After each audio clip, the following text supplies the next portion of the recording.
اعوذ باللہ من الشیطان اللعین الرجیم بسم اللہ الرحمن الرحیم نحمد و نصلی علی رسولہ الکریم اما بعد قال اللہ تبارک و تعالی فی القرآن المجید والفرقان الحمید وقالہ الحق وهو اصدق القائلین بسم اللہ الرحمن الرحیم ان الدین عند اللہ الاسلام۔ معزز ناظرین کرام، میرے محترم چھوٹے بھائیوں اور بہنوں، السلام علیکم ورحمۃ اللہ وبرکاتہ۔ اپنے لیکچر کی ابتدا سے پہلے تمام مومنین کرام، خصوصاً امام زمانہ عجل اللہ تعالی فرجہ الشریف کی بارگاہ میں مولا امام رضا علیہ الصلوۃ والسلام کی آمد کی مبارکباد پیش کرتا ہوں۔ خدا سے دعا ہے کہ مولا اپنے اس محبوب ہستی کے اس جہان میں آنے کے صدقے تمام مومنین کی پریشانیوں کو دور فرمائے، اور جن جن مومنین کی جو شرعی حاجات ہیں خداوند کریم ان سب کی شرعی حاجات قبول فرمائیں، اور خصوصاً جو مجھ بندے حقیر کو ہمیشہ دعا کے لیے کہتے رہتے ہیں میرے بھائی اور میری بہنیں، اللہ تبارک و تعالی ان سب کی بھی دعاؤں کو قبول فرمائے انشاءاللہ۔ تعلیمات آل محمد کا سلسلہ الحمدللہ مسلسل جاری تھا، اور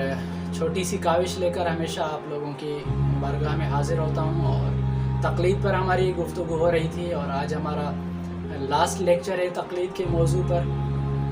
آیات اور روایات سے ہم نے تقلید کو ثابت کر دیا تھا، اور اس کی مخالفت میں جو اخباریت تھی اس کو بھی ہم نے رد کر دیا تھا علماء کے اقوال کے ذریعے اور علماء کی محنت کے ذریعے۔ آج مختصر سا مواد لے کر حاضر ہوا ہوں کہ کن موارد میں اور کن کن چیزوں میں تقلید کی جاتی ہے اور کن چیزوں میں تقلید نہیں کی جاتی ہے۔ تو عزیزان من، تقلید اصول دین میں نہیں کی جاتی۔ اصول دین میں تقلید کرنا حرام ہے۔ کیا مطلب اصول دین میں تقلید کرنا حرام ہے؟ یعنی اگر ہم کسی کے کہنے پر، کوئی آ کر عالم دین ہمیں یہ کہے کہ اللہ تبارک و تعالی ایک ہے، کسی کتاب میں پڑھ کر ہم کہیں کہ اللہ تبارک و تعالی ایک ہے، اس کتاب کی وجہ سے یا اس عالم دین کی وجہ سے اگر ہم اللہ کو ایک مانے تو اسے کیا کہا جائے گا؟ تقلید کہا جائے گا توحید میں۔ اسی طریقے سے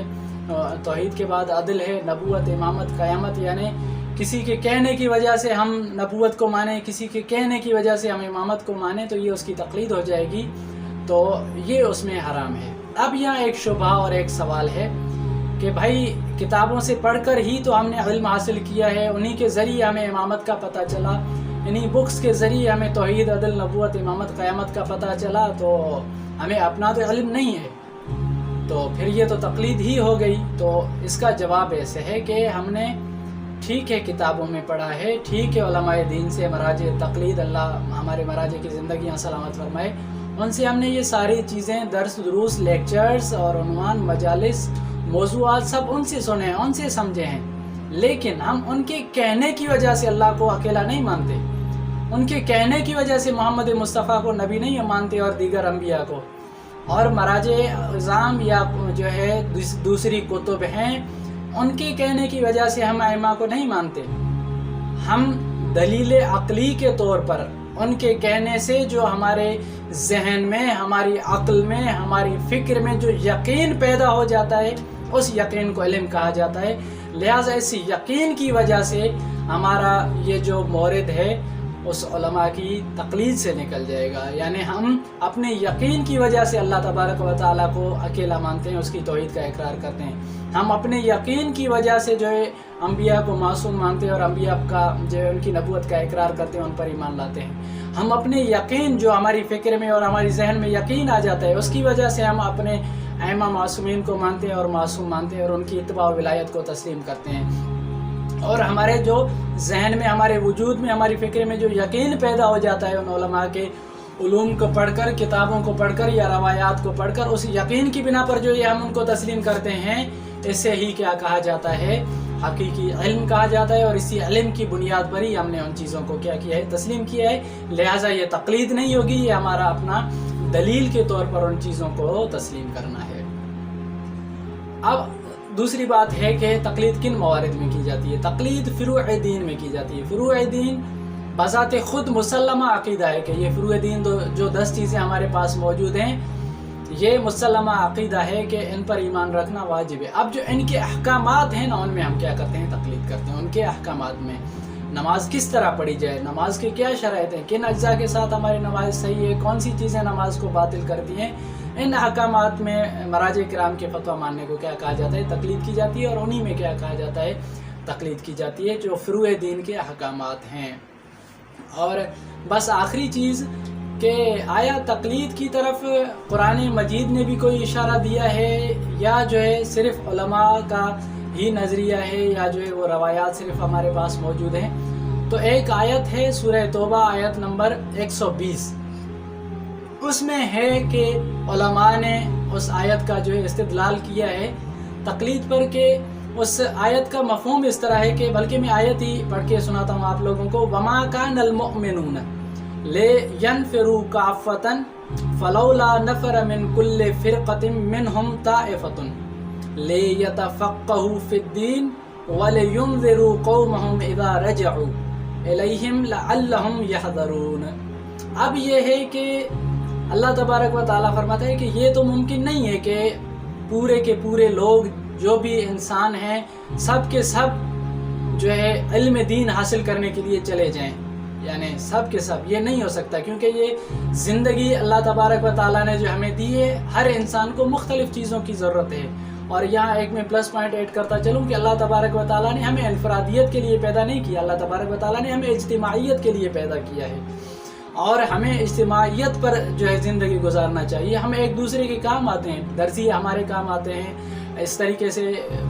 بلڈنگز بنانے والے ہمارے کام آتے ہیں، اس طریقے سے گاڑیاں بنانے والے ہمارے جس طرح کام آتے ہیں، ڈرائیورز ہمارے کام آتے ہیں، پھر اسی طریقے سے جو مختلف پیشے ہیں ایک دوسرے کے ساتھ جو ہے نا، یہ زندگی بسر کرنے کا نام حقیقی زندگی ہے۔ انفرادی زندگی کو جو ہے ناپسندیدہ زندگی کہا گیا ہے۔ تو اسی طریقے سے جس طریقے سے ڈرائیور کی اپنی اسپیشلائزیشن ہوتی ہے، اور اس کے علاوہ ٹیلر ماسٹر کی اپنی اسپیشلائزیشن ہوتی ہے، ٹیچر کی اپنی اسپیشلائزیشن ہوتی ہے، اور اسی طریقے سے انجینئرز کی، ڈاکٹرز کی اپنی اسپیشلائزیشن ہوتی ہے، اسی طریقے سے ہی جس طرح زندگی کا ہمارا دوسرا معاملہ، دوسرا سسٹم چلتا ہے، تو دین بھی چونکہ ہماری زندگی کا ایک حصہ ہے، نہ کہ صرف زندگی کا ایک حصہ ہے، بلکہ اہم پہلو ہماری زندگی کا دین ہی ہے۔ اگر ہمارا دین درست ہوا تو ہماری آخرت درست ہو جائے گی، اگر ہمارا دین درست نہیں ہوا تو ہماری آخرت کبھی بھی درست نہیں ہو سکتی۔ تو اسی چیز کی طرف اللہ تبارک و تعالیٰ نے اشارہ کرتے ہوئے فرمایا کہ یہ تو ممکن نہیں ہے کہ سب لوگ علم دین کے لیے چلے جائیں۔ تو بس اللہ نے فرمایا کہ بس ایک خاص گروہ نکلے ہر طائفے میں سے، یعنی ہر گروہ میں سے خاص نفر، بعض نفر نکلے اور وہ دین میں تفقہ حاصل کریں۔ تفقہ میں بتا چکا تھا، تفقہ کہتے ہیں کہ یعنی کسی بھی مسئلے کو اس طریقے سے حل کرنا کہ دوبارہ اس میں جو ہے آپ کو پوچھ گچھ کی، یعنی یوں سمجھیں کہ تفقہ میں اس طرح ہوتا ہے کہ اس مسئلے، کسی بھی مسئلے کو ہر پہلو سے اس طرح دیکھنا کہ جس طریقے سے ڈاکٹرز کسی چیز میں پی ایچ ڈی کرتے ہیں، ڈاکٹریٹ کرتے ہیں، تو بلکہ اس سے بھی کئی گنا زیادہ جو ہے وہ یہ جو اجتہاد اور مرجعیت وغیرہ ہوتی ہے، یعنی کسی مسئلے کے ہر پہلو کو بہترین طریقے سے سمجھ لینا، اس میں غور و فکر تدبر کرنا، ہر علم کی روشنی میں، منطق و فلسفے کی نزدیک، عربی کے نزدیک، یعنی جتنے بھی علوم ہیں اس مسئلے کو ہر اس علم سے گزار کے جو نتیجہ حاصل کیا جائے، اس سارے عمل کو جو ہے تفقہ کیا جاتا ہے غور و تدبر کر کے۔ اس میں کیا کریں کہ تفقہ کریں، اور پھر کیا کریں، وہ واپس آ کر اپنی قوم کو ڈرائیں۔ یہ اللہ تبارک و تعالیٰ کی میں آیت بیان کر رہا ہوں، دین میں وہ جو ہے تفقہ حاصل کریں، اور واپس آ کر علم دین حاصل کرنے کے بعد واپس آ کر اپنی قوم کو ڈرائیں، قوم کو ڈرائیں۔ پھر آگے اللہ فرماتا ہے کہ شاید اس کی قوم والے ڈر جائیں۔ یہاں اب قوم سے مراد وہ جو ہمارے پاس پاکستان میں یا ہندوستان میں جو نظام ہے قومیت والا، یہاں مراد وہ نہیں، یہاں سے مراد ہے کہ بعض لوگ چلے جائیں، وہ علم دین حاصل کریں، اور وہ بعد میں آ کر اس علم دین کو دوسرے لوگوں تک پہنچائیں، اور اسی کا نام جو ہے ہم تقریباً یہ اس آیت کے نزدیک جو استدلال علماء اکرام نے کیا ہے کہ تقلید پر بہت سارے علماء نے اسی آیت پر جو ہے نا استدلال کرتے ہوئے تقلید کو کیا کیا ہے، واجب قرار دیا ہے۔ اب ایک پوائنٹ آخری کہ آیا سب پر تقلید واجب ہے، یا بعض تقلید سے جو ہیں وہ فارغ بھی ہیں جن پر تقلید واجب نہیں ہے۔ وہ میں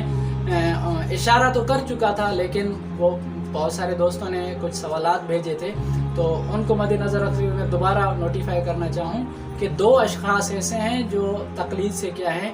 مبری الذمہ ہے۔ ایک وہ جو خود مجتہد ہوتا ہے، وہ مجتہد اس پر تقلید نہیں ہے واجب، وہ کسی کی تقلید نہیں کرتا، وہ اپنے